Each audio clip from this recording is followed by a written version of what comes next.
Bom, boa tarde a todos. Vou me aturar de novo, mais uma vez. Desculpa, eu estou gripado. A voz está sumindo, mas vai dar certo. E, bom, ontem a gente teve... Eu moro no Rio, a gente teve aquele evento, né? Pré-cataclísmico lá, que nos atrapalhou de manhã, né? Porque quando eu estava transferindo a palestra para o pendrive, caiu a energia, com o vendaval, e eu acabei... Também estava caindo umas telhas na minha casa, do vizinho na minha casa, então nesse atrapalhamento todo aí, a palestra não veio, mas agora de tarde eu já consegui baixar. E a gente vai falar novamente um pouco sobre mobilidade, eu sei que vocês já tiveram aula sobre isso, né? Então, se puderem, quiserem, fiquem à vontade para completar, para, né, para fazer perguntas, para fazer contribuições também, tá? No primeiro encontro eu vim pela outra ONG, eu vim pela Recicloteca, né, pela Ecomarapendi, aliás. Hoje eu venho pela Transporte Ativo, eu trabalho em duas, né, não aprendi, então fiz trabalho para duas ONGs. Hoje eu venho pela ONG que promove o uso da bicicleta como meio de transporte, tá? É uma ONG que já tem 23 anos, né, e ela, desde 2013, a gente faz o trabalho de difundir a cultura da bicicleta, tá? A cultura dela como meio de transporte, né? Então defendendo e promovendo os benefícios, os direitos e deveres do ciclista, né?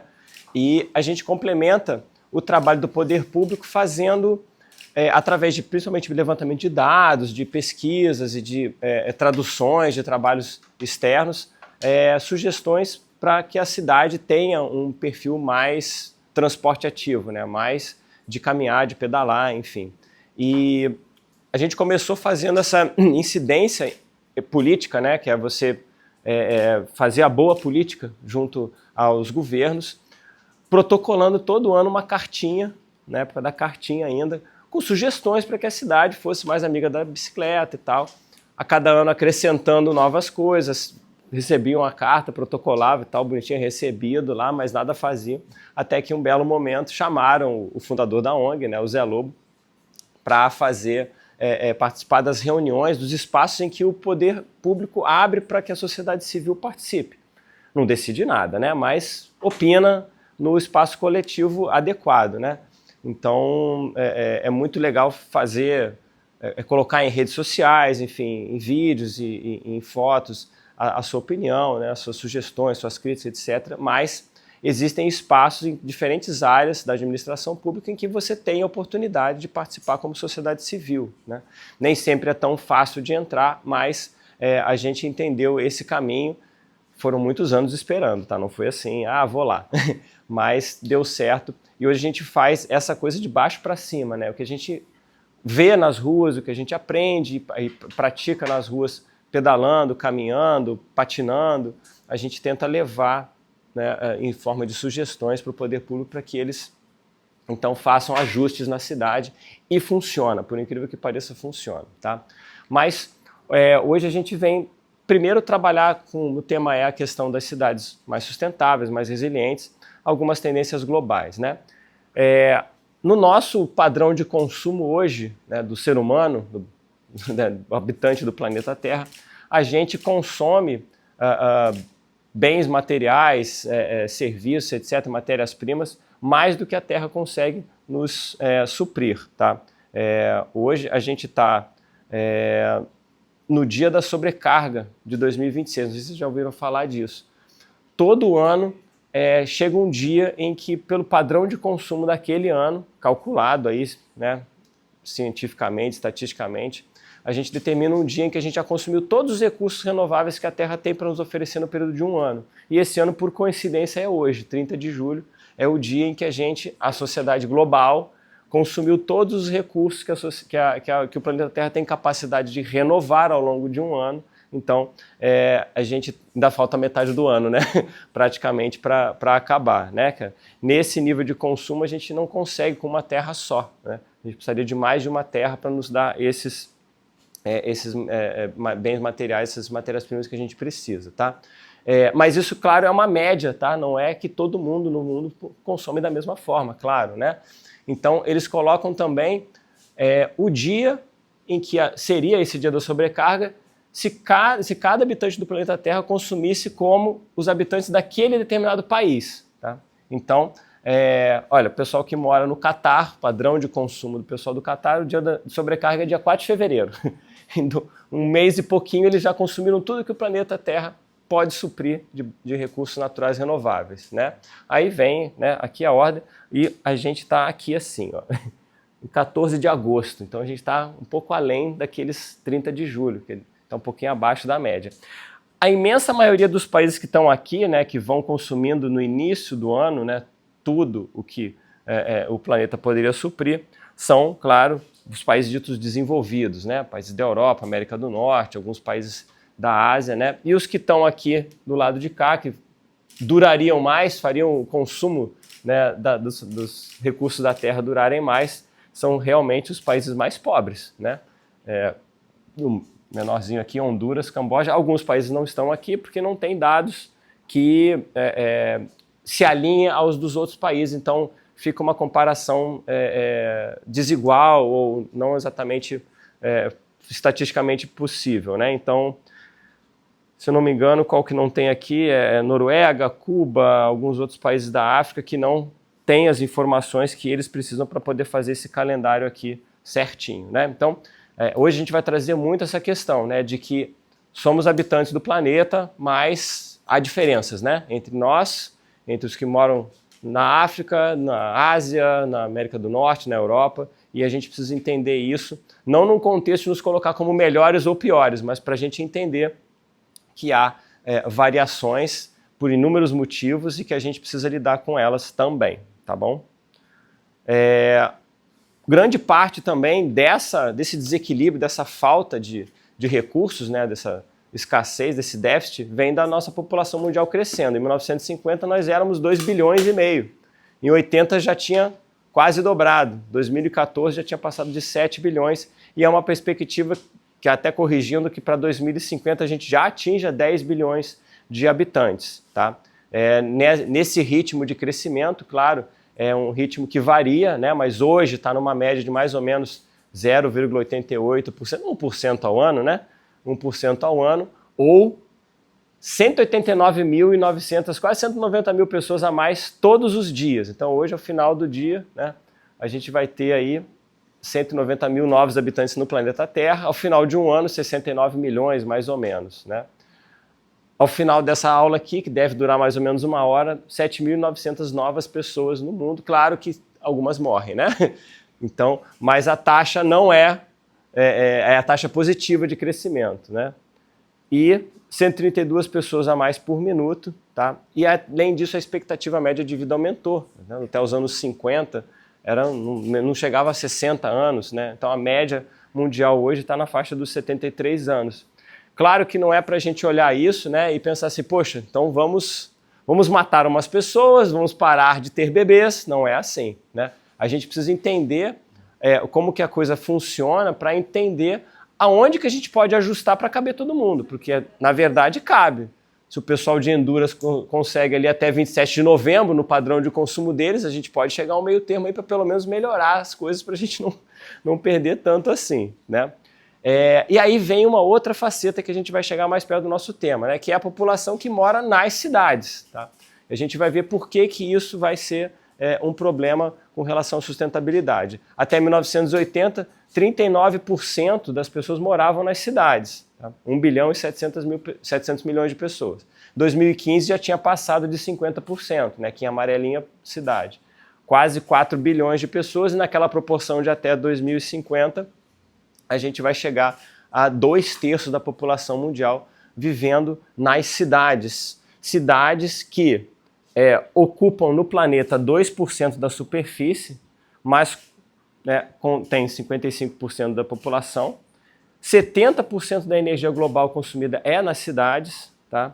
A emissão de gases do efeito estufa também é de 75% nas cidades, além da produção de lixo, 70% dela ser na cidade. Então, este espaço urbano, é aquele que concentra a maior quantidade de pessoas num espaço muito pequeno, né, numa área muito pequena, que traz a maioria dos impactos ambientais mais relevantes nesse ponto de vista que a gente vai trazer hoje, para tornar a cidade um lugar difícil de viver, difícil de você ter qualidade de vida, de você conseguir manter ali uma saúde, né, uma saúde individual e coletiva razoável, né? Muito dessa história no Brasil, de como que a gente vai contribuir para esse panorama ruim, veio de como a gente organizou as cidades. Sim, elas não parecem, né, mas elas foram organizadas, né? A gente ia sugerir para vocês assistirem o documentário, não deu tempo, me atrapalhei com a duração desse documentário, achei que ele era muito longo, mas não é. Então só ontem que eu me toquei que ele tinha só 25 minutos, mas não dava tempo de sugerir para vocês verem, mas está aqui o nome deles. Eu já passei o link para a Samara para mandar para vocês depois. Esse documentário chama Entre Rios, a história da urbanização de São Paulo. Ele traz aí o panorama de como que a cidade, inspirada em metrópoles da Europa, né, da Ásia, ela foi construída para receber o automóvel, né, para de braços abertos receber o automóvel. Ao invés dela seguir o modelo europeu, americano e asiático de fazer um anel viário, né, um anel aquaviário, desculpa, né, utilizando os rios para transporte, e a reboque o anel ferroviário, a gente cortou essa parte e foi só para o anel rodoviário. Então é só ruas e avenidas, e isso acabou sendo um hiperestímulo para que os carros ocupassem, né, na nossa sociedade, não só o espaço como um ferramenta de mobilidade, mas de cultura, né? E os carros, né, que estão por toda parte, eles representam cerca de 47% das emissões de poluentes, não só de CO2, né, nas cidades brasileiras. Então, ele traz aí um impacto significativo, além de vários outros que vocês já devem ter ouvido falar ou estudado aqui mesmo no curso, né? Então, no Brasil, o número de automóveis deve quadruplicar até 2050. Né? A gente está hoje, não me lembro bem exatamente a quantidade, mas serão 130 milhões de veículos. E olha só, quem fez essa projeção foi um Plano Nacional de Energia. Então, na intenção de entender como vai ser quanto vai ser necessário de energia, né, de combustíveis para alimentar essa frota, fizeram essa projeção com base no como é o crescimento hoje da frota de carros, e chegou até esse númerozinho aí.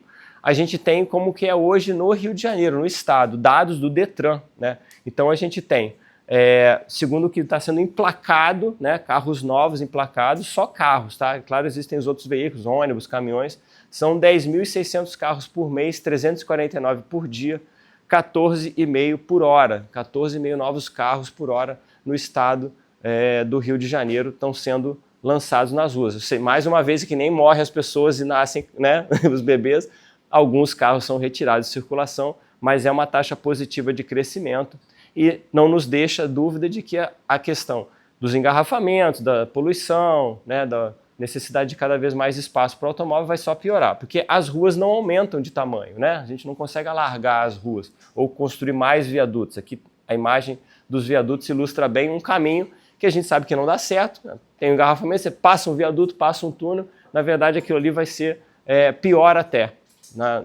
Nos estudos hoje em dia não adianta você construir uma nova via, porque ela rapidamente vai surgir uma demanda induzida muito maior do que a capacidade daquela via e o engarrafamento só piora. Ao invés de você ter um só, você vai ter dois, né? Então, da mesma maneira, tirar também não adianta se você não der as alternativas, a gente vai falar sobre isso mais adiante. E claro, né, novamente, eu já mostrei isso aqui de uma outra forma no nosso primeiro encontro, o espaço que se ocupa nas cidades, né, para você transportar 50 pessoas a pé, dá 50 metros quadrados, né, sem todo mundo se acotovelando, de bicicleta 100 metros quadrados, de ônibus 36 metros quadrados e de carro são 400 metros quadrados, aí novamente reforçando que no que se refere a espaço urbano, ocupação de espaço urbano, independe se o carro é a combustão, se ele é elétrico, se é um carro autônomo, se é hidrogênio, se é ao vento, não importa. O espaço para ele, né, na taxa de ocupação de 1,2 pessoas mais ou menos por carro, para você transportar 50 pessoas, é esse daqui, não tem muito como modificar isso, né? E isso é o que traz uma série de problemas para a cidade, a necessidade de ter esse espaço aqui, dele ser mantido, né, de ser ampliado, acaba resultando uma série de problemas, tá? A ponto de, por exemplo, uma cidade como Brasília, né, no Distrito Federal, já está preocupado com o colapso da mobilidade. Vai chegar um momento em que, e olha que é uma cidade planejada, né? Mas, novamente, planejada para o carro, mas não para o crescimento populacional. Ela está à beira de parar, literalmente, né? o transporte público não é o suficiente, né? A mobilidade a pé ou de bicicleta também não dá conta, o carro acaba sendo o veículo mais utilizado, então lá já há essa preocupação com esse colapso. Esse colapso não faz só as pessoas não chegarem do ponto A ao ponto B, mas antes mesmo, só os engarrafamentos mais simples, eles já nos causam um prejuízo econômico muito grande, né? Aqui no Rio de Janeiro é da ordem de, se não me engano, 30 ou 40 milhões de reais por ano, né, de você perder dinheiro por causa do engarrafamento, seja em desperdício de combustível, seja em atrasos, que diminui a produtividade, faltas por conta das doenças decorrentes dos engarrafamentos, porque a poluição afeta a saúde coletiva, e isso tem uma porcentagem de pessoas que não vai trabalhar por uma doença respiratória, né, por exemplo, e isso traz um prejuízo econômico, né? Então, claro, a gente tem que falar da questão social, das pessoas, do meio ambiente, mas a parte da economia fala muito alto. Então, ser contrário, ou no caso, ser a favor de coisas que melhorem a mobilidade urbana sem utilização do automóvel, é ser a favor da economia, é ser a favor, né, é ser um pouco mais capitalista do que se é hoje em dia com esse modelo atual, né? E aí vem, né, a necessidade da gente falar mais incisivamente sobre o caminhar e o pedalar, né? Então, 60% das viagens urbanas no mundo, né, vamos falar de mundo, claro, depois a gente traz as questões mais da nossa realidade, são inferiores a 5 km, né? 5 km andando dá um pouquinho mais de uma hora. De bicicleta, talvez 20 minutos, né? Dependendo aí do ritmo, né? E caminhando e pedalando você consegue cobrir até 75% das viagens urbanas no mundo. Não é que a gente acha que uma coisa vai acontecer, vamos botar mais gente caminhando e pedalando. Não, a gente já tem as informações de que vai funcionar, né? Então, não é uma suposição, não é vamos tentar, é uma ideia, né? Não é uma ideia, é uma realidade, né? 1/4 das viagens tem menos de 1 quilômetro. Então, né, 1 quilômetro até de bicicleta é meio pouco, né, para você fazer assim. A pé é muito mais ideal, né? Mais da metade das viagens curtas são realizadas hoje em dia, né, em veículos motorizados. É aquela coisa, a pessoa pega o carro para ir na padaria, né? Eu vi isso acontecendo já, um vizinho da minha sogra mora numa vila sem saída, né? Para a esquerda você vai para o lado da vila, para a direita você vai para a estrada para poder ir trabalhar e fazer outras coisas. E ele pegava de manhã o carro, saía para a esquerda e voltava dali a 3 minutos. Aí saía do carro com um saquinho de pão. A 300 metros. Assim, a pé você demora, sei lá, 4 minutos para ir. Ele ia de carro.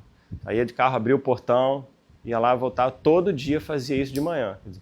Então, não que ele estivesse causando engarrafamento, porque é uma vila pequenininha e tal, mas é uma cultura que, na verdade, não se restringe a lugares pequenos como esse. Há pessoas que usam dessa forma. A gente tem que entender também, que a gente quer colocar aqui, é que nessa história da cultura do automóvel, a gente não consegue, muitas vezes, só com argumentos, né, lógicos como esse, combater. Porque a pessoa comprou o carro, às vezes fruto de muito trabalho, ou que não, mas ela tem, né, sente no direito por ter dinheiro comprar aquele veículo, e ela quer usar, paga o seguro, paga o IPVA, paga os impostos, etc e tal, quer poder usar, então ela vai usar sempre que ela puder, para justificar que ela comprou, entendeu? Uma lógica do paguei e vou usar, né, estou pagando, tenho o direito de usar, que é muito forte, e que a gente precisa combater, não gerando nessa pessoa uma frustração, né? Mas o seu comportamento é horroroso. Imagina, eu chego pro vizinho da minha sogra e falo, cara, que coisa horrorosa você está fazendo, pegando o carro para andar 300 metros, né? Não vai funcionar no sentido de trazer para ele, trazer ele para essa causa por consciência, né? Por vontade própria, por entender o valor, né? Ele pode, às vezes, ficar acuado, né? Ficar envergonhado ali e parar de fazer isso por esse motivo. E aí talvez perca a qualidade de vida. A ideia é aumentar a qualidade de vida convencendo as pessoas a refletirem. Olha, talvez seja melhor, mais barato, com certeza, que ele está gastando bastante combustível ali. Ele não está vendo, mas no fim do ano, cara, é muita coisa para ir ali comprar pão a 300 metros de casa, né? Então, nesse sentido, a gente conseguir as pessoas por esse formato, né, de convencimento para que elas entendam, vale muito mais do que, né, envergonhando a pessoa, né? Em São Paulo, a média das viagens percorre um raio de 5,5 km, né, em torno do que a pessoa vive, né? E demora cerca de 31 minutos, tá? Então isso dá 11 km por hora de média, né, de velocidade. De bicicleta, a média das bicicletas nas capitais brasileiras é de 12,5 km. Então, se a pessoa tem pressa, ela tem que ir de bicicleta, né? 60% das viagens em São Paulo tem aí entre 2 e 6 quilômetros. Embora seja uma cidade gigantesca, e a gente tem a impressão que as pessoas fazem grandes deslocamentos todos os dias, você vê aquelas avenidas, né, lotadas, Marginal Tietê, Marginal do Pinheiros, a realidade é que a grande maioria das viagens são muito curtas, né? E todo aquele trânsito chegou a 1.000 quilômetros agora nesse mês, num determinado dia, ele é sim provocado por um uso do automóvel que não se justifica, né, no que se refere ao seu raio de eficiência maior, que é maior do que 10, 15 quilômetros, né? A maioria é muito pequena, né? Então, diante de todo esse cenário, né, de problemas e tal, a gente tem várias opções para a gente começar a conversar sobre essa questão. Mas a gente queria trazer também uma reflexão sobre as conferências mundiais de meio ambiente, né? Esse aqui é a logomarca oficial da Rio 92, né, que reuniu aí pessoas no Brasil para tratar de questões ambientais globais, né, que pudessem ser melhoradas através de acordos, né? Fazer um acordo aqui, vamos conversar, né, etc e tal. Só que os efeitos práticos desses acordos, eles estão muito aquém do que é desejado, né? Então, a gente tem uma dificuldade muito grande e a urgência é cada vez maior, né? Já existem os dados que indicam que a poluição do ar causa aí 6 milhões de mortes por ano, não é pouca coisa, né? É quase como se fosse uma epidemia mesmo, né? Então, a gente precisa começar a sair desse acordo que fica conversando, né? E por uma urgência não só ambiental, né, mas de salvar vidas, né? A gente precisa trocar essas conversas por ações, né? Então, um dos aspectos que mais impede que esses acordos, né, desses COPs, por exemplo, cheguem, né, a virar ações é a discordância política, né? Então, pessoas diferentes viéses políticos sentam para conversar, mas nunca chegam a um acordo de quem que deve pagar, quem que deve reduzir mais, quem que deve reduzir menos, né? Então, isso acaba virando uma repetição ano após ano, cada COP, né, da mesma coisa, precisamos agir.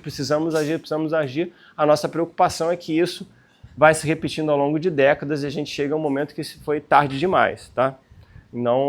A ideia não é fazer a não ter os acordos, mas a gente está chegando a uma conclusão que, na verdade, são as políticas públicas locais, em pequena escala, no município, né, no estado, às vezes em países, que tem feito mais diferença na busca por melhorar as condições de vida nas cidades para que menos pessoas morram de poluição e etc e tal. Por exemplo, Paris, né, uma cidade conhecida ali, vocês já ouviram falar, eu acho, né, conseguiu reduzir a poluição do ar em 40% após investir em mais ciclofaixas, ciclovias e em transportes públicos. Aí aqui tem, o indicador aqui é o dióxido de nitrogênio, né, um gás, né, que faz bastante mal à saúde, vem do escapamento dos carros, dos ônibus, dos caminhões, enquanto mais vermelho, né, maior a concentração desse dióxido de nitrogênio. Em 2007 era assim, 10, 15, aí que eles começaram a fazer algumas modificações no desenho urbano. 2017, e aqui em 2024 a gente tem, né, uma mancha cada vez mais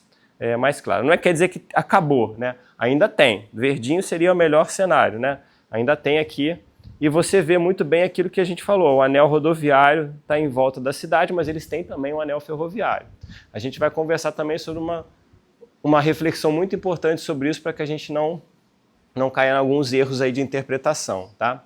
Então, parece ser pouco, né? Não sei, vocês, claro, vivem numa cidade pequena, né? Tem a bicicleta no cotidiano. Para cidades grandes, às vezes não parece ser uma ideia tão possível, mas ela é sim. A bicicleta é essa ferramenta que consegue ajudar as pessoas a alcançar, né, os objetivos mais amplos. Então, ela funciona muito bem em campos diferentes, como assim, promoção da saúde pública, né, na qualidade de vida, a saúde do indivíduo, né, que pedala, que faz exercício, na redução de emissões globais das cidades, né, já que ela não emite nada, né, na inclusão econômica e social também, pessoas conseguem ir para o trabalho por terem um transporte, né, ou conseguem pagar só uma passagem quando precisam fazer um deslocamento maior, porque conseguem de bicicleta até uma estação de trem, né, de metrô ou um terminal rodoviário, né, além de conseguir ajudar na equação de uso da energia, né, de queima de combustíveis ou de energia elétrica para a mobilidade, e também no desenho da cidade, na urbanização, que fica muito mais amigável às pessoas quando você ajuda a promover o uso da bicicleta, né? Então, atuando nas áreas ambiental, econômica, de saúde individual, né, do consumo de energia que é reduzido, dos impactos positivos na urbanização e da mobilidade, a bicicleta ela é um veículo que se alinha muito bem à sustentabilidade, aquela verdadeira, a gente já falou já no outro encontro, que é um veículo que é realmente ambientalmente correto, realmente economicamente viável e realmente é socialmente justo. Conseguindo contemplar estes 3 parâmetros, você tem aí a possibilidade de dizer que algo é sustentável e a bicicleta é uma delas, né? Claro que não basta a gente ficar falando assim nas palestras ou nos espaços que a sociedade civil pode conversar com os governos, né? É preciso ter os estudos, né? E há estudos, sim, feitos por cientistas de que o uso da bicicleta tem um impacto social, por exemplo, né? Nesse estudo aí do SEBRAP, se todas as viagens, fizeram uma simulação, né? Se todas as viagens de até 8 quilômetros, que é uma distânciazinha top para andar de bicicleta, a mais ideal, se todas fossem feitas em bicicletas, as emissões de gases, todos os poluentes, né? Não só o CO2, seriam reduzidas em 18%. O ganho no PIB seria de 525 milhões, porque promove a economia, evita as perdas por conta dos engarrafamentos, né, do absenteísmo, da falta no trabalho, do atraso, né, uma economia de 19% nos gastos do SUS, só considerando, né, a redução das doenças circulatórias e da diabetes, né, que as pessoas fazendo mais exercício, elas conseguem desenvolver menos essas doenças e elas nem estão ali fazendo exercício por exercício, né, mas pelo seu deslocamento. Então, é um benefício super significativo, né, que também gera uma economia, né, de dinheiro, e é um subproduto, né, porque você não pedala para o trabalho pensando em melhorar a sua saúde, né, vem de brinde, tá? Tanto deu certo, né, esse estudo feito para o Rio de Janeiro que outras cidades aqui no Brasil também já foram contempladas com essa pesquisa do SEBRAP, né, como São Paulo e Salvador, e estão fazendo a lição de casa na medida do possível, com todas as questões políticas e econômicas que precisam ser superadas, né? E a gente consegue entender por que algumas cidades que não têm o estudo do SEBRAP, mas não são brasileiras, né? Elas já estão seguindo um caminho diferente. É o caso de Nova York, por exemplo, né? Então, Estados Unidos, que é o país do automóvel, né? Mas já entendeu a necessidade de redesenhar as ruas e as cidades, porque precisa dar alguma resposta para os problemas que esse excesso, principalmente, traz, né? Barcelona, na Espanha, aqui não ficou claro, mas, né, onde era o ônibus virou ciclovia e aqui virou a parte do ônibus, né? Então do carro tem uma só, não tem mais lugar para estacionar, então você vai inibindo aos poucos o uso do carro, principalmente em ruas menores ou com muito mais trânsito de pessoas, para evitar que elas fiquem suscetíveis à poluição. Aí você vê essa cidade na Índia, Gurugram, que trocou inúmeras faixas por um grande parque, um grande bulevar, né? Arborização, ciclofaixa, ciclovia, né? Melbourne, na Austrália, Bangkok, na Tailândia, Londres e a rua em Paris, tá? Mas uma coisa que a gente tem que ter em mente é o seguinte: Paris, Londres, Bangkok, Melbourne, essa cidade eu não sei, mas eu acredito que sim, também se inclua, Barcelona, Nova York, são cidades ricas, tá? São muito ricas. Então, assim, é importante a gente colocar que o cara chegou simplesmente aqui, quebrou e vamos botar canteiro e etc e tal. Houve todo um processo de discussão sobre isso, né, de convencimento, claro que muita gente era contra, e houve também uma coisa que não aparece aqui, um investimento nas alternativas, porque as pessoas vão deixar de ir de carro, mas vão como, né? Para muitas dá para ir de bicicleta, mas e para as que não dá? Então, transporte público, né? Ônibus, metrô, trem, eles receberam sim investimentos. Algumas dessas vias viraram outras vias em outros lugares, né? Túneis, né? Viadutos, para ajudar a desafogar, porque não é de uma hora para outra que a pessoa abandona o carro, né? Então, isso é muito importante ressaltar. Não quer dizer que a gente aqui no Brasil não tenha condições de fazer, mas a gente não pode ficar olhando para essas imagens e depois olhar para as nossas aqui e pensar, nossa, aqui nunca vai acontecer, aqui a gente não vai conseguir fazer, porque não sei o quê, ficar com esse sentimento, né, esse sentimento de vira-lata, né? A síndrome do vira-lata. A gente aqui é pior do que eles e a gente não vai conseguir. Não, calma. A gente olha para aquilo que funciona e vê como é que a gente consegue adaptar para a nossa realidade, com as nossas questões políticas, né, com as nossas questões de corrupção, de desvio de verba, não quer dizer que nesses lugares não tenha, tem também, né, mas são sociedades mais antigas, talvez já estejam lidando melhor com isso e a gente acaba não vendo isso no cotidiano porque a gente não está lá. Então, modificar isso não é só uma questão de olhar e querer fazer, você tem toda uma questão cultural, né, local que precisa ser considerado, tá? Mas os resultados são maravilhosos, né? Por exemplo, em Londres e em Paris, a bicicleta já supera o carro como principal meio de transporte ali no centro expandido das cidades, entendeu? Quer dizer, um processo de muitos anos, que é caro, que é custoso, que envolve investimento em transporte público, mas que traz um resultado prático muito interessante. A gente tem também no Brasil, né? Até bem perto da gente aqui, nós tiramos aqui o viaduto da Perimetral, no Rio de Janeiro.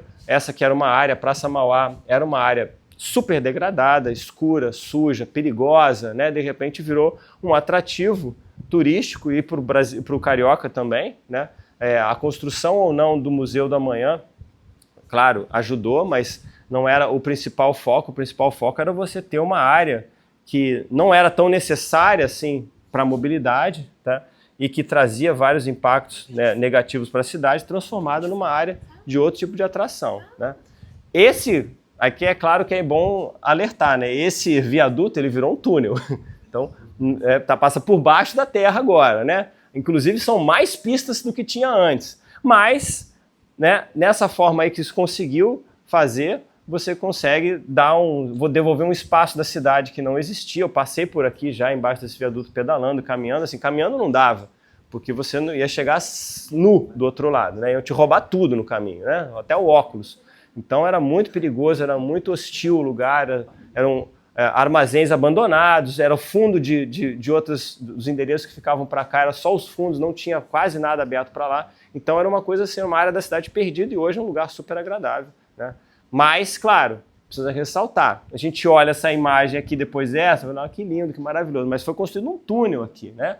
Sabe lá quanto tempo que aquilo durou para fazer? Foi muito tempo. Quanto se desviou de dinheiro daquilo, né? Então, algumas obras para você não criar uma quizumba muito grande com os automobilistas podem sim também resultar em um aumento do custo disso daí. Mas tem aquelas que são um pouquinho mais baratas e que vão dando uma pista de que a administração pública está querendo mudar esse panorama da cidade voltada para o carro e para tudo que ele traz de negativo. Então, o aumento de áreas para pedestres, né, e encurtamento da travessia, fica muito mais rápido de atravessar a rua. Muitas vezes a gente não consegue, ou passa um perrengue, né, porque o sinal está abrindo e você está no meio ainda, né? Elas não são caras de serem feitas, né? Na verdade, a tinta, mas tem que comprar tinta. Tem que, mas a cidade já compra muita tinta asfáltica, né, para repintar as faixas de pedestre, né, e as linhas. Então, só acrescentou ali uma cor, né? Você vai continuar comprando tinta para a cidade. O aumento de custo ele é proporcionalmente menor, não é tão grande quanto o aumento né, quanto mais de tinta que você vai comprar. Então, ciclofaixas, áreas para pedestres, né, para aumentar a largura da calçada. Aqui não dá para ver, mas a calçada é medíocre, né? Então você tem aqui uma área para caminhar muito mais segura. Já vão dando uma pista de que as cidades precisam rever esse modelo de incentivar prioritariamente o automóvel, o transporte individual motorizado, em detrimento do caminhar, né, e do pedalar. Pode não ajudar a aumentar o número de pessoas que caminham, mas aqueles que caminham vão ter um pouco de espaço, um pouco mais de segurança, vão conseguir circular a pé melhor e não vão correr para o automóvel na primeira oportunidade que eles tiverem, tá? Ainda na fase das cidades muito ricas, né, essa aqui é a estação central do trem, em Amsterdã, recebe muita gente todo dia que vem das periferias, né, de Amsterdã para trabalhar no centro da cidade. E muitas descem aqui, pegam a bicicleta para ir para algum outro lugar, né? E aí não tinha como você estacionar bicicletas aqui, né? Tinha um bicicletário aqui do lado, pena que eu não trouxe a foto. Ele era um externo, né, por cima do rio, uma estrutura metálica, né, enorme, de 5 andares, né, de bicicleta, inclinadinho para você subir com a bicicleta, para você estacionar. Agora virou, lembra, países ricos, muito dinheiro, né? Esse aqui é um bicicletário que fica embaixo do lago que tem na frente da estação do Central. Então tá aqui o lago, ó, é um lago artificial, né, braço de um rio lá, e eles construíram embaixo aqui com 2 andares, né, super tecnológico. A cidade é muito fria no inverno, então deixar a bicicleta ali fora realmente trazia muitos problemas, era muito desagradável, né, para quem mora ali e trabalha ali. Então, esse é um bicicletário com 7.000 vagas, né, enorme, claro, com esteira rolante para você sair dali, você não precisa sair pedalando nem empurrando, né, a esteira te leva, né, tem todo um cadastro, é tudo alta tecnologia, né. E Utrecht, que é uma cidade vizinha, que é uma cidade universitária, vai muita gente para lá para estudar, tem várias universidades, também tem uma, mas aí são 12.600 vagas, é um prédio que fica também do lado da estação central de trem. Então, mais uma vez, são bicicletários caríssimos, né, mas que para países muito ricos faz sentido eles investirem nisso daqui, porque são cidades muito antigas e que não conseguem viver, não se consegue viver lá se o carro for o principal meio de transporte, porque a cidade vai parar, as ruas são muito mais estreitas, então é um investimento que para quem tem dinheiro, né, fez muito sentido e ele retorna em produtividade, né, em saúde, em qualidade de vida, etc. e tal. Aqui no Brasil a gente vai seguindo alguns exemplos, então o famoso bicicletário da Praça Araribóia, lá em Niterói, ao lado da Estação das Barcas, muitos niteroenses vão, né, cadastro é gratuito, chega lá, deixa sua bicicleta, cadastrado bonitinho ali, vai para o Rio de Janeiro, volta, pega ali. Né, deu tão certo que eles estão fazendo a mesma coisa na estação de Charitas, né, que também tem a barca e que deve ser talvez uma das mais importantes alterações de trânsito lá, vai inaugurar agora semana que vem, porque muita gente passa por aqui de carro porque não consegue deixar o carro aqui para pegar a barca e ir para o Rio. Então, o cara passa de carro aqui e acaba indo até o Rio de carro. Ponte, centro da cidade deles, né, centro da cidade do Rio de Janeiro, tudo fica engarrafado. Agora, ele conseguindo, né, a próxima aqui tem um túnel que tem uma ciclovia que liga na região oceânica, então o cara pode vir da região oceânica de bicicleta, parar aqui no bicicletário gratuito, pegar a barca e é um carro a menos em 2 cidades e uma ponte, né, que são super engarrafadas.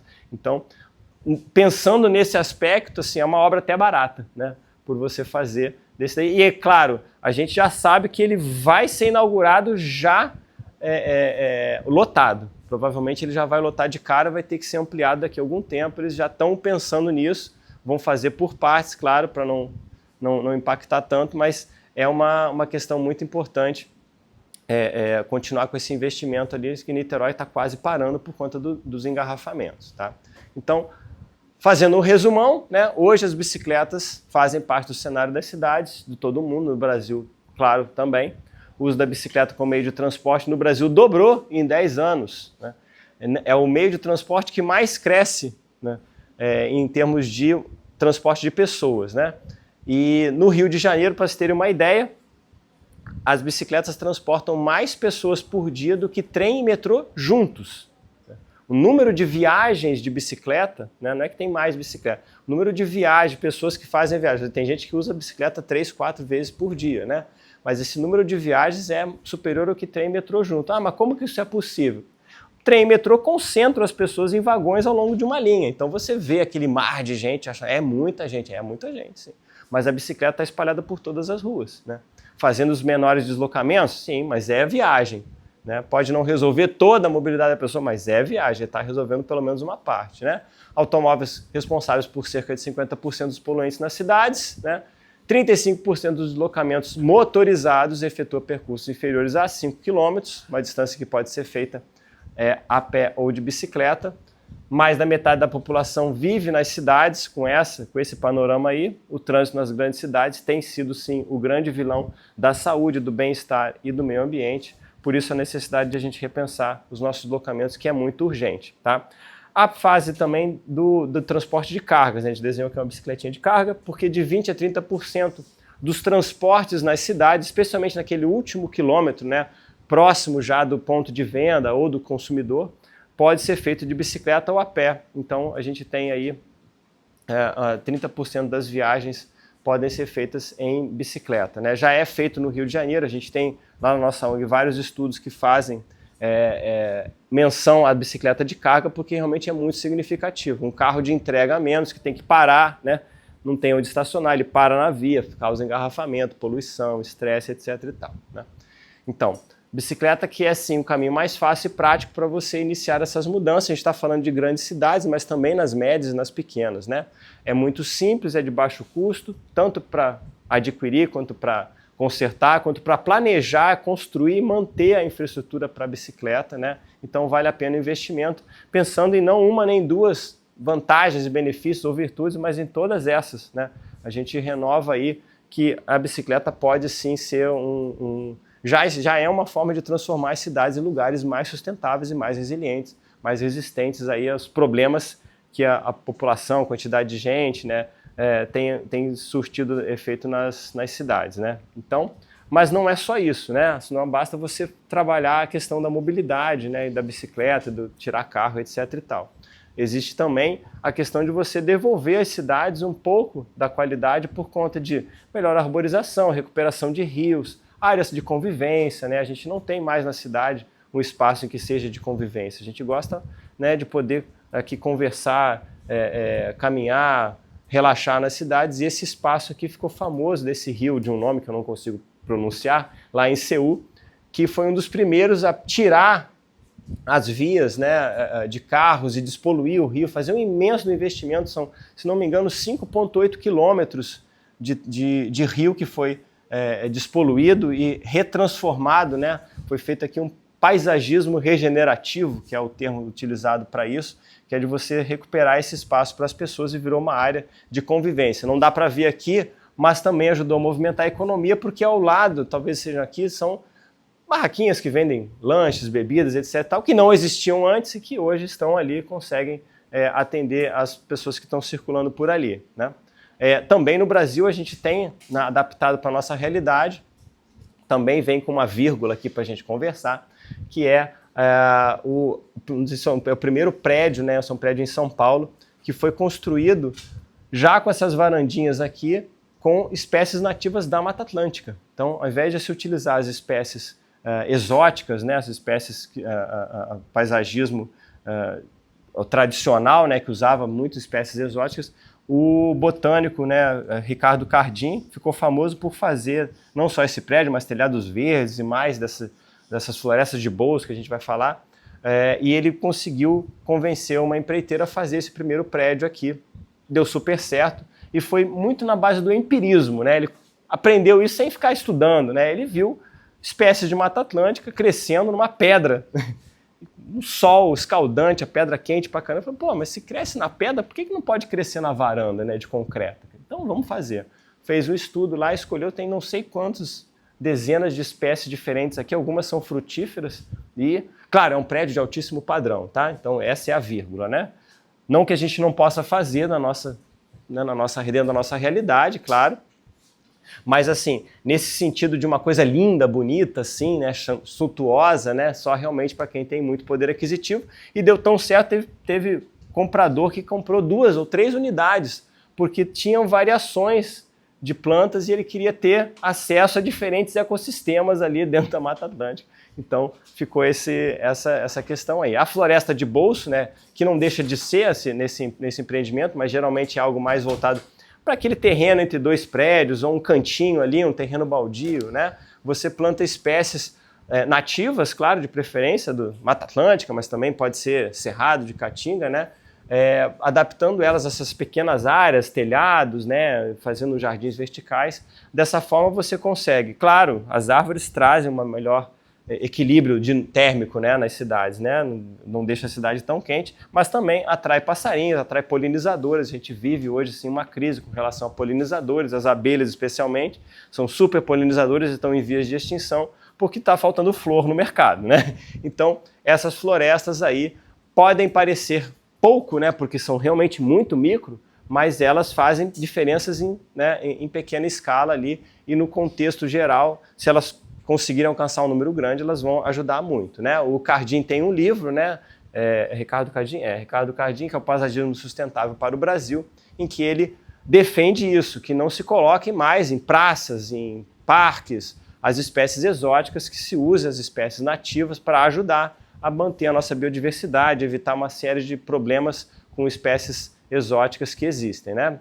Ele também conseguiu fazer, entre 2 empreendimentos imobiliários, uma recuperação de uma área, né, que seria um parque concretado, então ele sugeriu de fazer, lá no bairro do Brooklyn, uma pequena floresta mesmo, né, que nem é tão pequena, né, são 6 mil metros quadrados, só espécies nativas. Esse rio não é verdadeiro, embora ele imite o rio verdadeiro, né, com as pedras, conforme são nos rios de verdade, e esse espaço virou muito mais agradável em termos de temperatura, né, de passarinhos, né, de frutos, as pessoas vão para lá. Ele fica entre dois prédios, né, dois prédios particulares, mas é público, né, então a praça privada pública. Ela foi feita pela iniciativa privada, mas ela é aberta ao público, qualquer um pode ir lá. Né. A proposta que ele fez para fazer essa área já incluía a condição de ser aberta às pessoas para que elas pudessem usufruir também desse espaço aqui e ter mais saúde. São Paulo é uma cidade mega poluída, qualquer pequena praça faz uma enorme diferença, né. A Floresta de Bolso ela também se enquadra no conceito das cidades esponja, né? Cidades esponja dentro de um guarda-chuva maior, que é as SBN, né? As soluções baseadas na natureza para os ambientes urbanos. São cidades projetadas para receber a água da chuva e reter. Hoje, com asfaltamento, a gente acaba tendo sempre que voltar na questão do carro, não tem o que fazer, né? A água ela não entra pelo solo, né? Ela só escorre, ela vai escorrendo, a calçada também é concretada, o asfalto. Para onde que vai a água? Ela vai se acumular numa parte mais baixa, vira, né, inundação, vira enchente. Então, fazer áreas em que você tem jardins de chuva, né, as bacias de retenção, áreas naturais, né, porque dá para você fazer os piscinões, né, debaixo de praça, você faz uma grande área que recebe a água toda ali, né, enquanto está chovendo, as chuvas geralmente aqui são rápidas, né, enquanto está chovendo recebe, depois as bombas jogam de volta para o canal, para o rio, enfim, para ela sair. Mas isso não adianta no que se refere a você garantir que as cidades tenham essa resiliência para as grandes chuvas, que estão cada vez maiores, né? E aí você consegue, com uma série de ações, né, de abrir espaço para a água infiltrar, né? Inclusive aonde você circula, com as calçadas e ciclovias permeáveis. Aí uma outra vantagem de caminhar e de pedalar. Como o carro, o caminhão, o ônibus são muito pesados, eu não consigo fazer um piso permeável para eles. Tem que ser aquele asfaltão mesmo para aguentar o peso e durar.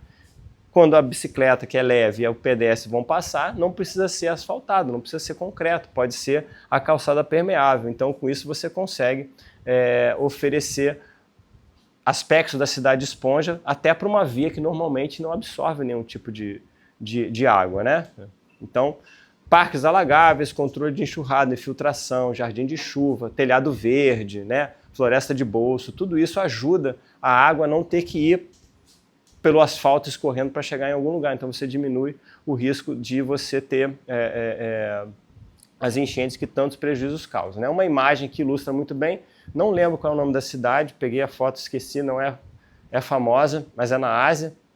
Daqui também uma boa ideia, né? Você tem áreas alagáveis, né? Você tem aqui, é um rio, né? Então você tem um degrau né? Uma escadaria aqui de plantas, né? De diferentes plantas que sobrevivem bem ao excesso de água, né? A quantidade grande de água, para você conseguir garantir que elas ajudem a diminuir também a velocidade com que a água chega nos rios, tudo isso para ajudar a evitar as enchentes, né? Aqui de 2024 a gente teve um exemplo muito ruim, que não foi muito falado, foi na enchente lá em Porto Alegre, né? Que devastou boa parte da cidade, morreu um monte de gente, e cidades ao redor também. Um primeiro aspecto é que a cidade de Mussum, né, uma cidade pequena ali na grande Porto Alegre, foi, sei lá quantos % da cidade foi devastada, foi decretado, já foi decidido, claro, após uma enorme discussão, são 2 anos já, né, que aconteceu, de que eles não vão reconstruir. Não vai reconstruir porque vai construir numa área que vai alagar de novo daqui a não sei quanto tempo e vai cair tudo de novo. Então é proibido reconstruir, particular, público, vamos reconstruir aquela área que foi destruída pela enchente, uma área mais próxima do rio, né?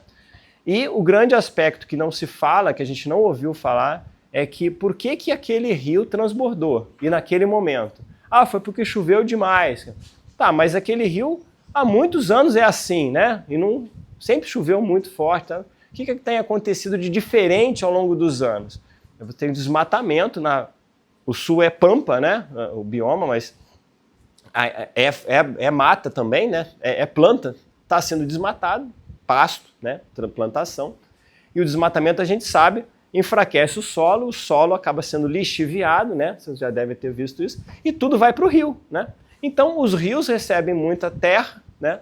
Muito mineral, né? Muita areia, e ficam mais rasos. Não fica mais raso, ele tem uma capacidade menor de receber chuva, daí que ele transborda. Então, são anos de destruição de floresta, de retirada de vegetação, que resulta em cada vez mais assoreamento do rio, ele vai ficando mais raso, mais raso, mais raso, vem uma chuva muito forte, nem pode ter sido tão forte assim, mas ele está cada vez mais raso, não aguentou, transbordou para fora. Aí a culpa é da comporta, que não fez a manutenção, etc.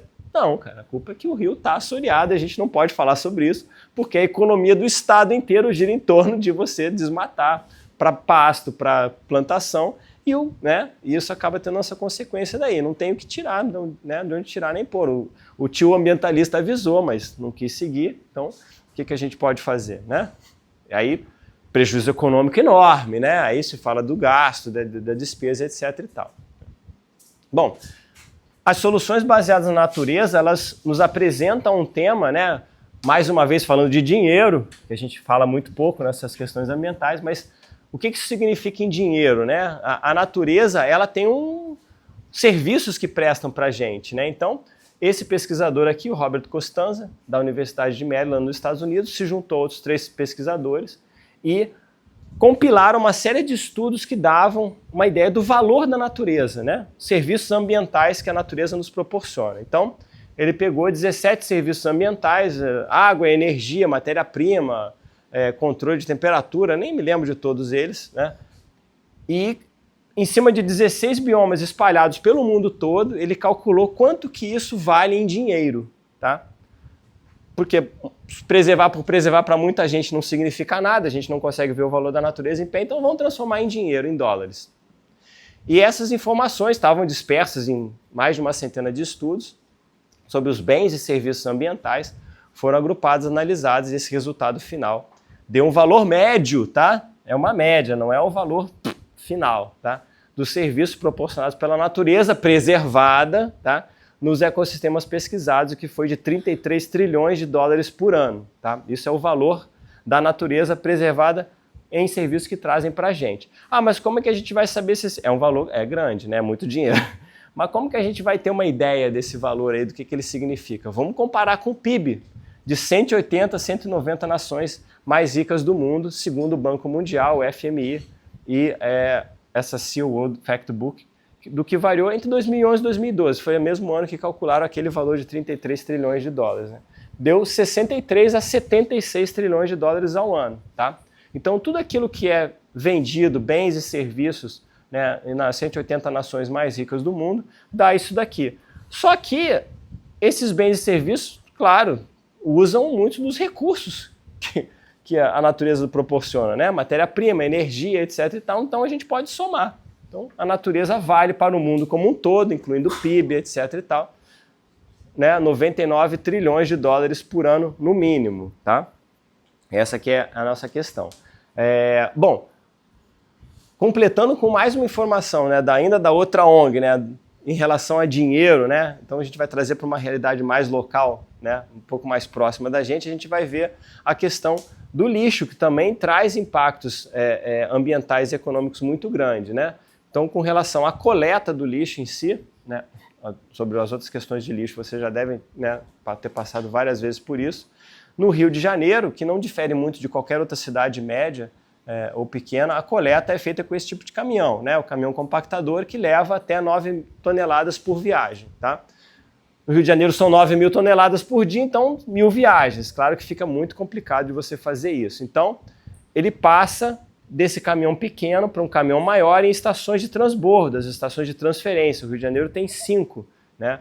Nenhuma fica na Zona Sul, claro, né? Todas ficam na Zona Norte, na Zona Oeste, né? Porque a pessoa rica não pode conviver com lixo, então joga para os mais pobres, né? Deixa estar, né?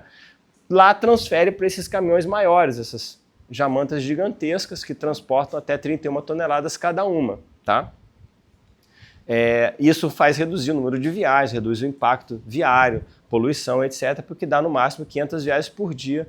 E isso tudo vem aqui para perto, né? Vem aqui para Seropédica, né? Aqui o município quase vizinho aqui, é lá que está o depósito principal de lixo da cidade do Rio de Janeiro, que também recebe de outras pequenas cidades por aí. Tá? Bom, quanto que custa essa brincadeira de coletar, transportar, mudar de caminhão, levar para esse lugar? Esse serviço todo é feito por uma única empresa, tem um contrato que a cidade do Rio de Janeiro fez, a empresa que coleta, transporta e armazena o lixo da cidade recebe 30 milhões de reais por mês para fazer esse serviço daí. Ah, o que significa isso? Esse é o maior contrato de serviço da Prefeitura da cidade do Rio de Janeiro, é maior do que coisas com relação à saúde, à educação, à geração de emprego, renda, etc. e tal. A exceção da folha de pagamento de pessoal, essa é a maior despesa da cidade do Rio de Janeiro. Não é saúde, educação, segurança, nada disso. O que mais se gasta é para você coletar, transportar e guardar o lixo da cidade, tá?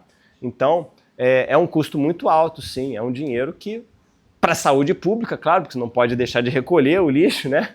Mas R$ 99,00 por tonelada, o serviço completo, tá? Esses 3 momentos diferentes, que dá R$ 990 mil por dia, tá? Ah, mas e a reciclagem? Se você pegar apenas 3.000 toneladas por dia, daquelas 9.000, claro que dá para recuperar mais, né? Mas vamos botar por baixo assim, a perspectiva mais pessimista, 3.000 toneladas, das 9.000 dá 30%, né? 1/3 do lixo pode ser recuperado para reciclar, tá? Se você considerar a 10 centavos do quilo, né, do material reciclável mais barato, vamos também jogar bem lá para baixo, que na verdade tem muitos outros materiais que valem muito mais, né? Então você tem aí 300 mil reais ao dia de material reciclável, no mínimo, tá? Porque a maioria deles vale mais do que 10 centavos, que é o preço aqui da embalagem longa-vida. Então dá para você ter uma ideia de quão ruim é essa economia, né? Essa conta, né? A gente gasta 297 mil reais por dia para enterrar essas 3.000 toneladas que gerariam 300 mil espalhadas por cooperativas, sucateiros, né? Não é para uma única pessoa, né? Então você tem aqui uma redistribuição de renda, digamos assim, né? Tirando lixo lá do depósito e que está sendo transportado também, 3.000 toneladas, aí vai diminuir também o impacto viário do transporte das toneladas todas. Então eu não sou administrador, mas é um péssimo negócio, né? Você gastar dinheiro para enterrar dinheiro, e tudo isso porque há uma grande resistência na coleta seletiva e na reciclagem, porque uma parte do lixo da cidade não é coletada pela empresa pública, é coletada pelas empresas particulares. Então, restaurantes, hospitais particulares, comércios, de um modo geral, eles têm uma cota que eles podem colocar para a coleta pública. E claro que eles passam muito dessa cota, então tem que contratar uma empresa, e há muitas empresas no Rio de Janeiro, que fazem a coleta do lixo extraordinária. Essas empresas vão lá e coletam o lixo do comércio particular, da escola, né, do hospital, né, e leva isso para o mesmo aterro. Pagam, claro, mas levam para o mesmo aterro. Então, é um grande mercado que tende a se perder se você investir mais em coleta seletiva, em reciclagem, porque, via de regra, escolas, bancos, hospitais e todos os comércios, restaurantes, supermercados, todos geram materiais recicláveis, na sua grande maioria, né? Mas se você faz esse investimento para que eles destinem na coleta seletiva, você acaba tirando, né, o negócio de outro. Então, esse é um grande gargalo, digamos assim, para você reequilibrar essa conta vergonhosa que a gente tem aqui, tá? Bom, o custo anual, só para a gente colocar no ano, de coletar, transportar e armazenar, dá 360 milhões de reais, tá?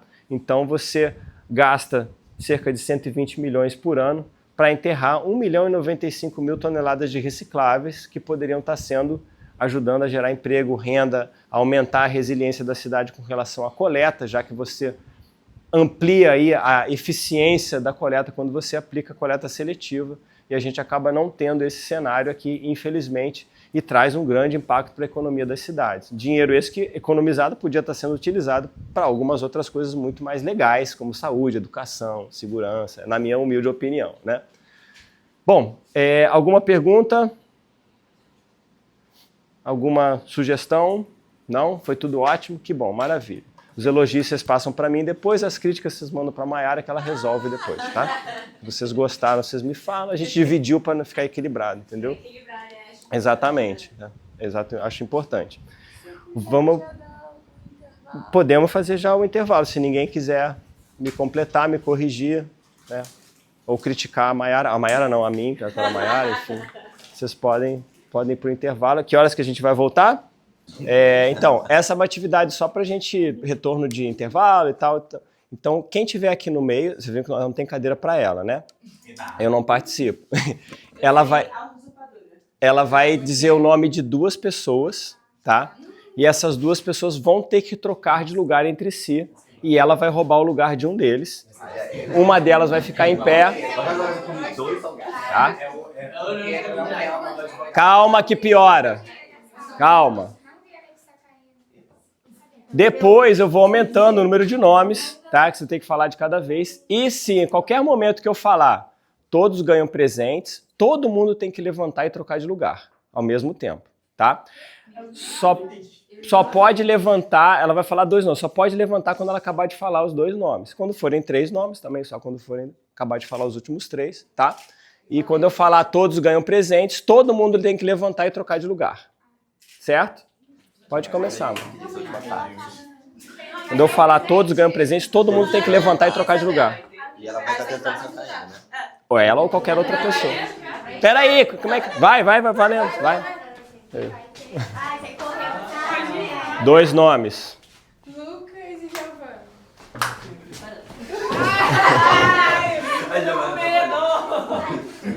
Ainda bem que todo mundo não veio.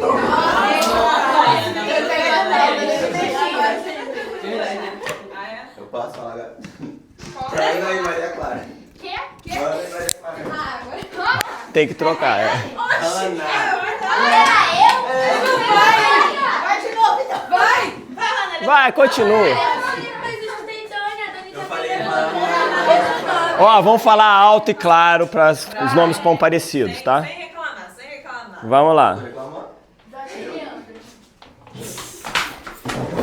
Todos ganham presentes.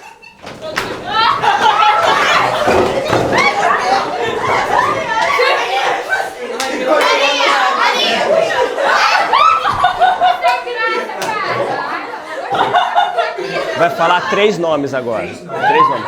Um atrás do outro. Pensa nos 3 e depois fala todos um atrás do outro. Maiara, Maia e Matheus. Maia, que Maia?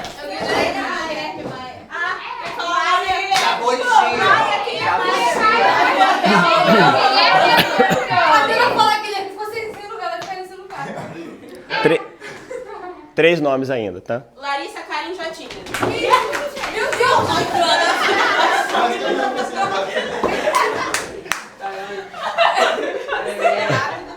Sem violência, né? Não preciso falar, né? Não vale cotovelada, rasteira. Nada disso. 3 pessoas. Letícia e Ana Clara. 3? Pode falar agora? Não. Não, agora já foi. Vai, continua 3. 3 nomes. Júlia, Camila e Hanna.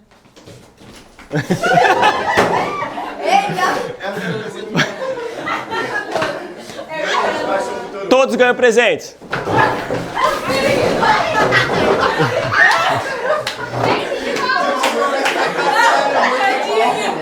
A pessoa continua em pé. 3 nomes. 3 nomes. Matheus, Jotinha e Larissa.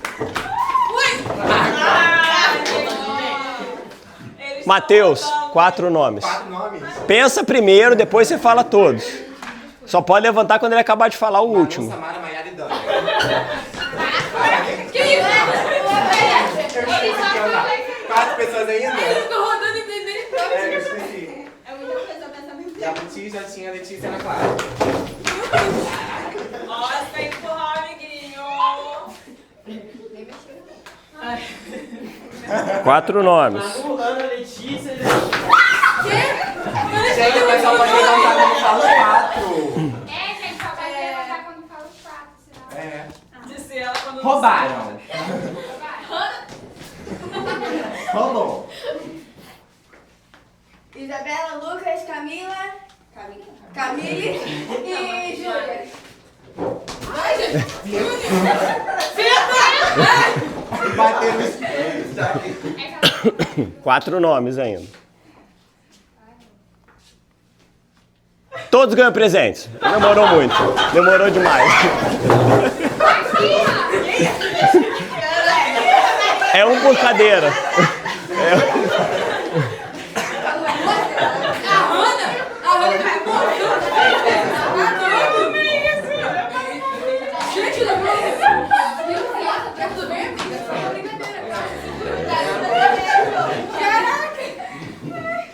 Giovana, Hanna, Jotinha e Leão.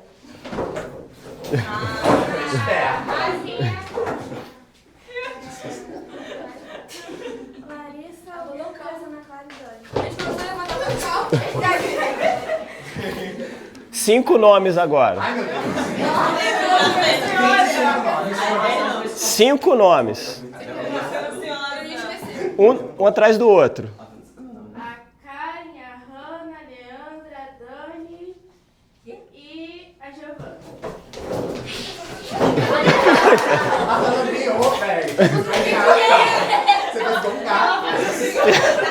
Cinco nomes, 5 ainda, vamos lá. De preferência diferentes. É bom você tirar o nome.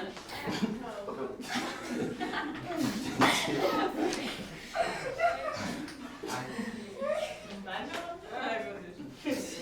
A Manu, a Samara, a Letícia, o Matheus e... Isabela.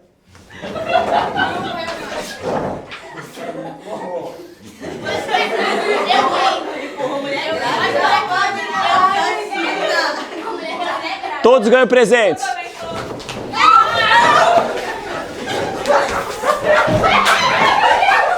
Todos ganham presentes. Todos ganham presentes.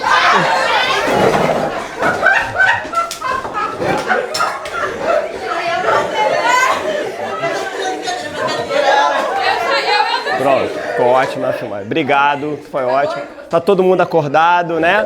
Todo mundo atento. Vamos lá para outra sala, de volta. Levem suas coisas. Então, essa atividade eu fiquei sabendo de manhã que vocês já fizeram antes, mas a gente vai fazer porque ela tem uma importância para a próxima atividade. É uma de preparação para a nossa última aqui. Essa é aquela que é o... Vem aqui, por favor. Essa é aquela... Mesmo que vocês já tenham feito, parece que vocês já fizeram, né? Que tudo que o pessoal da manhã faz, da tarde faz, né? A gente vai repetir. Essa aqui eu chamo hipnotismo colombiano, né? É você seguir a minha mão, né? Eu vou ser o hipnotizador e ele hipnotizado, tá? Agora, atenção, né? Reforçando as recomendações. Então a gente vai medir mais ou menos aqui 1 palmo e ele vai tentar manter essa distância de 1 palmo, tá? Sempre esse 1 palmo aqui aproximadamente, né? Não é porque senão ficou aqui assim, fica muito mais difícil, né? Então, não fazer esse tipo de coisa. Você abaixa a mão, o cara se joga, né? Então, respeitando aqui o limite do pescoço, né? Da mobilidade, ele, né? Não tem nenhuma dificuldade de mobilidade, né? Então, dá para eu abaixar ele, né? Dá para levantar, dá para fazer, ó, movimento que o pescoço consegue fazer, né? Eu não posso fazer assim, porque ele não vai conseguir, entendeu? Então, vai fazer aqueles movimentos. A ideia é, conforme você vê que o seu hipnotizado está confiante, né, tá atendendo a esses comandos bem, você vai explorando, né, a gente vai caminhando, né, caminhando para frente, ok, caminhando para trás, muito cuidado para não bater na parede, no coleguinha, no banco, no extintor de incêndio, tá? E quanto mais você conseguir... Parou, tá? Pode sentar. Quanto mais você conseguir explorar, né, a mobilidade, né, as posições, melhor. E essa é uma atividade que ela é física, né? Ela é corporal, ela não é oral. Então, quanto mais ficar em silêncio, quanto menos falar, até para não dar orientação junto, né? Ó, vem para cá, vamos para lá. Não, seguindo a mão, a segunda distância, tá? E aí, quanto menos falar, quanto mais silêncio, mais a gente vai aproveitar ela e vai preparar para a próxima, que vai ser bem legal. Podem começar e, em determinado momento, eu vou mandar trocar, né? Quem está hipnotizando vai ser o hipnotizado. Então, para todo mundo passar pela posição.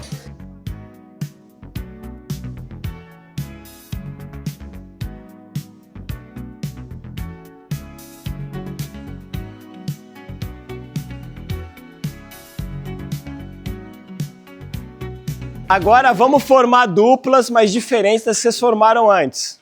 Vamos lá, duplas diferentes. Duplas diferentes, não pode ser as mesmas duplas. Então, essa próxima atividade é assim. Aproveitando que você já conduzir uma pessoa com consciência, com responsabilidade, né? Com jeitinho, só que não, né? Porque eu não sou cego, mas nessa próxima atividade, assim, agora a pessoa que você vai hipnotizar, entre aspas, vai conduzir, ela vai estar de olho fechado, tá? Então, nessa atividade, como é que vai funcionar, tá? A pessoa vai virar uma máquina fotográfica. Então, eu vou ser primeiro, sou minha dupla, ela aqui, né? Eu vou ser o fotógrafo agora e ela vai ser a máquina fotográfica, depois a gente troca, tá? Como é que funciona? A máquina fotográfica, não sei se você sabe, a mecânica, né, não a digital, ela tem um diafragma, fica fechado, quando você aperta o botão ele abre, né, sensibiliza o filme e aí fecha. Então a gente vai fazer a mesma coisa, só que ela vai estar de olho fechado, o olho que vai ser o diafragma. Então, lembra, condução responsável, eu vou levá-la, ela de olho fechado, porque a máquina, né, portátil, não é muito portátil, né? Então você pode escolher o que você quiser fotografar. Se você quiser fazer uma foto mais panorâmica, né, você para num lugar assim distante e faz a foto. Como é que a gente faz a foto? Eu aperto o botão, ela abre o olho, eu aperto de novo, ela fecha. Então, o tempo que você quiser, né, de detalhamento também depende do tempo que você vai deixar ela de olho aberto. Então, tirou uma foto, vai e faz outra. Vou tirar 2 fotos, depois ela que vai ser a máquina, ela que vai ser a fotógrafa, vai me conduzir, vai tirar 2 fotos, tá? Porque a gente tem pouco tempo. Então, 2 fotos cada um vai tirar com a sua máquina humana, tá? Pode ir para lá, pode tirar para cá, pode ir para onde você quiser, tá bom?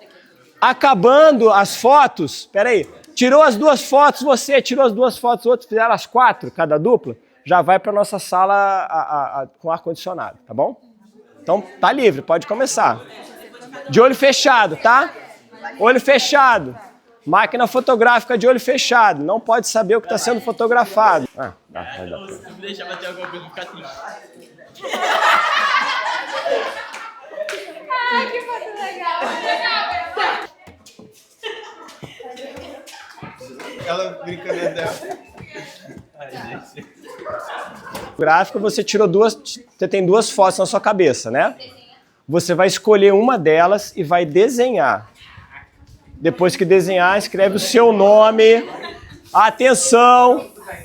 Vai desenhar, você que vai escolher, não é o fotógrafo, tá? É quando você estava com máquina, tá no seu HD. Aí você vai desenhar, tem aqui lápis de cor, canetinha, etc. Acabou o desenho, nome e data, tá? Nome da máquina fotográfica e data. Valendo!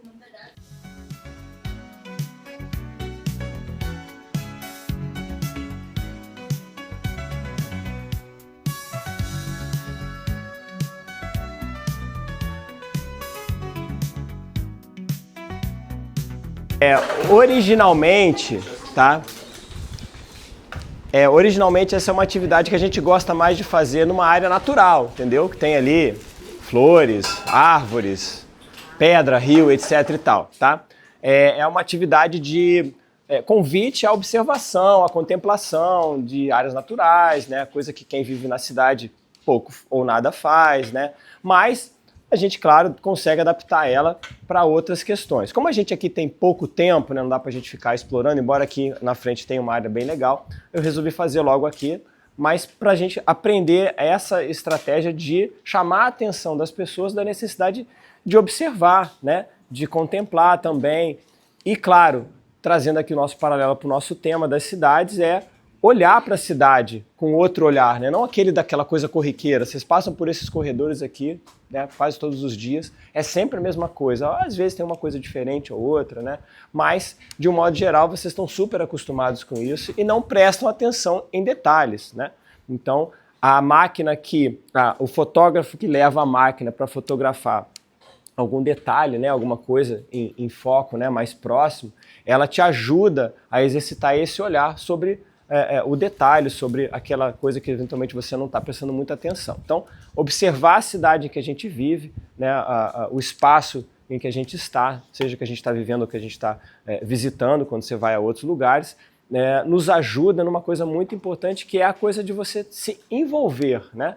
De você, como a gente falou no primeiro encontro, a gente precisa de mais envolvimento, né? De mais empatia, cuidar, conhecer aquele lugar, porque é disso que a gente consegue, a partir daí que a gente consegue pensar em soluções para problemas, pensar em ampliar aquelas coisas que já dão certo. Então, a atenção ao próximo, né, às coisas, sejam naturais, artificiais, as outras pessoas, né, que teve gente que tirou foto de gente.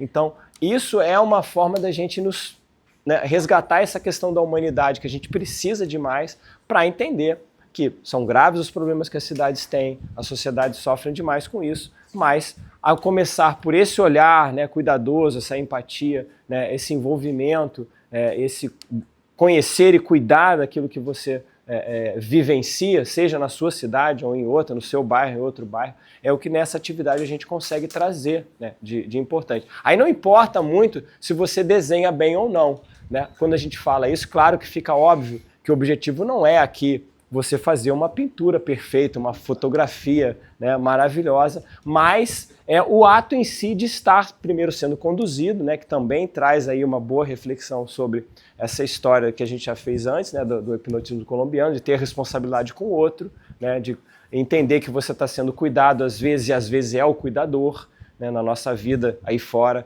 é sempre assim, com família, com amigos, com os parentes. Então, essa atividade também traz essa importância da gente entender o valor do cuidado do próximo, né? Tanto que aquele que a gente tem aí contato mais direto quanto de outros, né?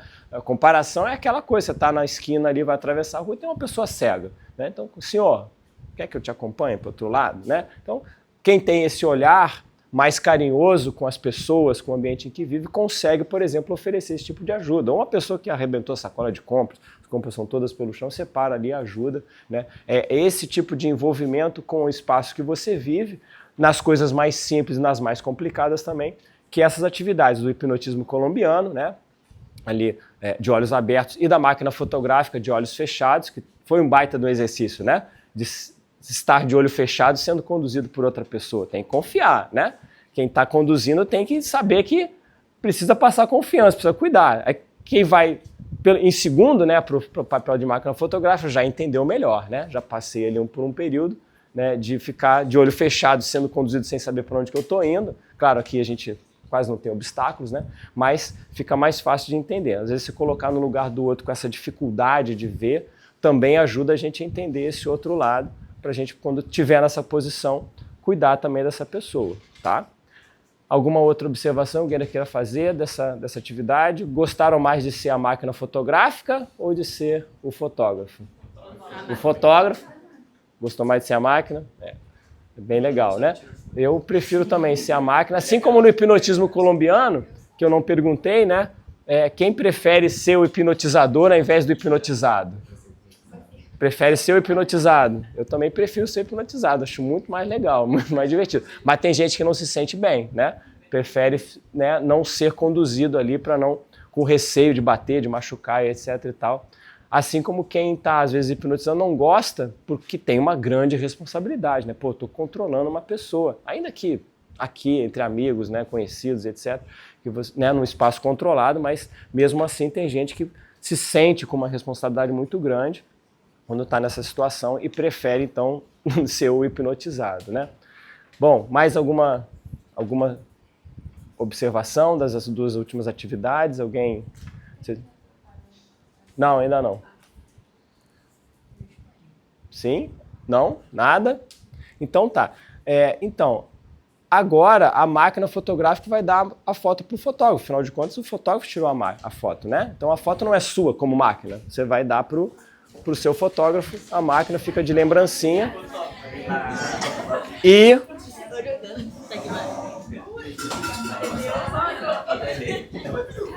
Deixa eu puxar pra cá rapidinho, só pra gente poder tirar a foto.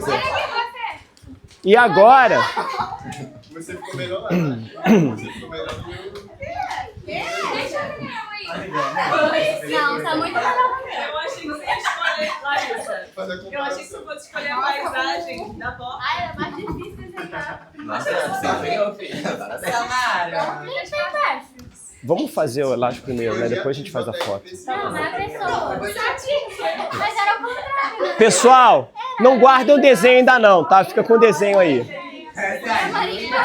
Não guarda o desenho ainda não. Isso, é assim. Isso, é assim. Tá? Aí, assim, primeiro na mão... Eu vou falar, né? Mas é primeiro na mão que a pessoa escreve. Peraí, gente. Peraí. Só um pouquinho, mano. Agora a gente vai fazer uma rápida atividade. Peraí, pessoal. A gente vai fazer uma rápida atividade que não tem muito a ver com o sistema de hoje, mas, né, com relação aos impactos que a cidade causa, que a gente vai fazer o seguinte, coloca para frente a mão que você escreve assim, aberta, tá? Deixa assim aberta quando eu chegar, tá? Abre bem os dedos, abre bem os dedos. Nossa, eu vou fazer música aqui. Mão que escreve.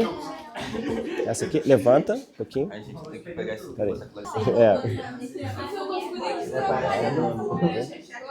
Foi. Bem. Aí. Pronto. Colocou por trás dos ossinhos todos? Por trás dos ossinhos. Todo mundo já está de elástico na mão? Vamos, você também. Abre assim. Ih, até a Karina entrou. A Karina entrou. Também. Tá. Agora, atenção. Agora vocês têm que tirar o elástico, mas não pode usar a outra mão. Não pode usar a boca, não pode raspar na roupa, nem no chão, nem no coleguinha. Não pode pedir ajuda ao coleguinha lá. Dessa vez não pode pedir ajuda. Sozinho, tem que tirar. Pera aí, quando conseguir tirar, se tirar, bota na outra mão. Coloca na outra mão. Agora coloca na outra mão. Se conseguir. Se conseguir. Tirou. É isso, assim. Aí tira da outra mão. É assim que tem que botar.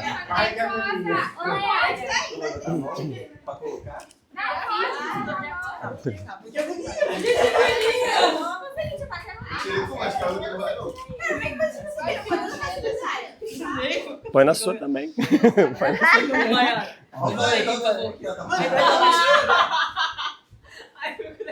Hoje eu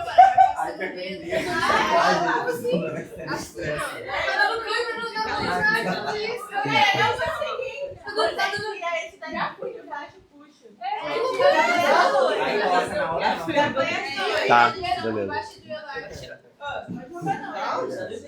Tá? Tá, agora até quem conseguiu pode colocar o elástico de novo. Quem conseguiu, bota o elástico de novo. Qualquer mão. Quem não conseguiu, continua tentando. Quem não conseguiu, continua tentando. Colocaram. Tá. Pausa. Pausa. Agora pode tirar o elástico com a outra mão. Pode tirar o elástico com a outra mão. Pode tirar. Tira.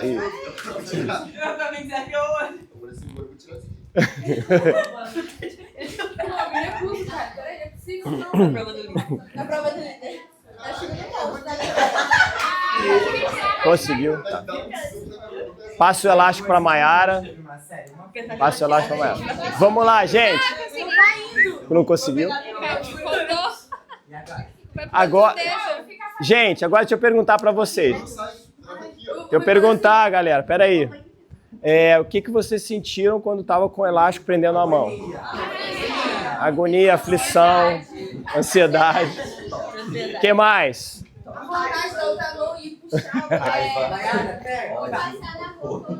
Vou passar na roupa. Agonia, aflição, ansiedade. O que mais? Nervoso, né? E quando você tirou com a outra mão, que eu deixei tirar com a outra mão, não quando você tirou sozinho, quando você tirou com a outra mão. Um alívio, né? Liberdade. Então, que bom que nós, né, temos o polegar opositor, né, que faz aqui o trabalho de pinça. Mas e animais marinhos, como por exemplo tartaruga, golfinho, tubarão, peixe, etc e tal, que ficam presos às vezes em linha de pesca, né, que a pessoa embolou na pesca e jogou fora, ou aquele anelzinho da garrafa PET, né, que fica em volta da garrafa, que ele prende ali e ele não tem como tirar com a boca, nem com a outra, com outro dedo, ou como pedir para alguém, né? Então, essa sensação de agonia, ansiedade, nervoso, etc., que você sentiu aqui durante alguns minutos, né? Para alguns animais que sofrem com lixo que se joga no chão, né? E que acaba chegando até os rios, os mares, etc., é um sofrimento de dias, meses, semanas, né? Às vezes até da vida inteira. E nunca é raramente, né, é um elástico tão amigável, né, que não te machuca. Geralmente é uma coisa afiada, uma linha de pesca, uma cordinha de nylon, né, o anel de plástico ou de metal, né, desses resíduos que caem no mar, né, que as pessoas jogam no chão, às vezes na cidade, e que acaba sendo levado para o mar. Então, é uma atividade que a gente usa para ensinar o mais básico da importância de não se jogar lixo no chão, porque esse drama pequeno que vocês vivenciaram aqui por poucos momentos, a gente não vê acontecendo entre os animais lá, porque o animal está lá no mar, no rio, a gente não vê, ele vai acabar morrendo assim, uma vida de dor e de sofrimento, né, de muito podado, né? Ele fica muito debilitado com isso e a gente acaba não vendo isso acontecendo, né? Então é um exercício para a gente só sentir durante alguns momentos, né, o que seria, né, uma vida de sofrimento por conta desse descuido, né, dessa falta de educação, né, dessa falta de consideração de se jogar lixo no chão e sabendo mesmo que você não mora numa cidade de litoral, que tudo chega numa galeria de água pluvial, que chega num riacho, num rio e acaba indo parar às vezes no mar, ou mesmo no rio já começa os animais que vivem em rio começar a sofrer com isso, tá? Então, esse é o fim do nosso módulo hoje. Obrigado pela presença de vocês, por me aturarem mais uma vez e bom retorno para casa, bom final de semana para todos.